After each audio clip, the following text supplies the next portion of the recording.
Представители Минобразования посетили школы и детские сады Чуйской и Сыкульской областей.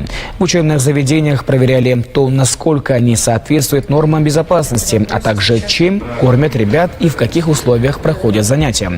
В основном большинство школ соответствуют стандартам, но есть проблемы, над которыми нужно работать. Представители Минобразования обещали оказать всестороннее содействие в решении проблем.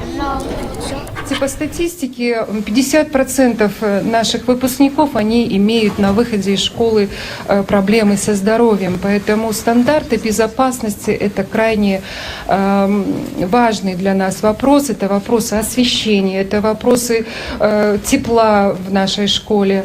То есть вот достаточно такие серьезные вопросы, где мы должны выставить какие-то свои стандарты, потому что вот в сферу строительства вливаются очень большие средства из бюджета, и чтобы они максимально эффективно могли использоваться и создать детям соответствующие условия для обучения.